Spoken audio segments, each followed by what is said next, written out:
ধরো ধরো ধরো আমি ছেড়ে ধরবো ভাই পাল্লাতে মনে ছিল না। মানে তোর নাম কাটাইতে কি লাগবে তুই বুঝাস?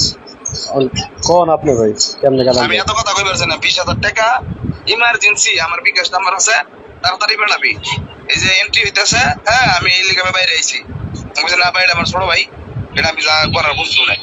কারণ তোরা থানাত কাজ করছো, তোরাই ভালো জানোস। আমি করছে 3টা পিস জানোস। জি ভাই। তখন খেপা মানে পুলিশ কর্মাতেরি আছে, সব খেপা, কানা শামিম, বৈদ্যা রাজু, ক্যাসা রুবেল, হ্যাঁ সবটি নাম লিস্ট।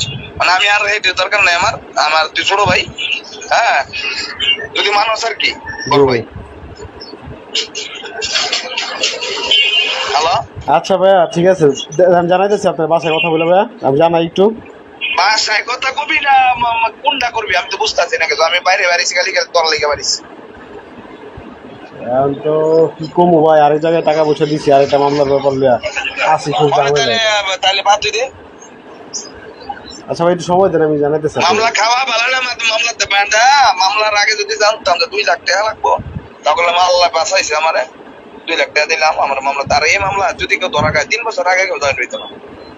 আর তখন তা তো ঠিকই আছে ভাই। আচ্ছা ভাই আমি জানাইতেছি। বুঝতে পুলিশেরই লাগতো না, ভালোই বুঝস। বুঝছি ভাই। এবার 20,000 লাগবে ভাই। তো ভাই আমি কি করবো তোরে, এই হিসাবে আমি বললাম যে ভাই আমার কাছে একটু ইমার্জেন্সি, হ্যাঁ আমার ফোন হইতেছে আরো। আচ্ছা ঠিক আছে। আসসালামু আলাইকুম ভাই। দাদারে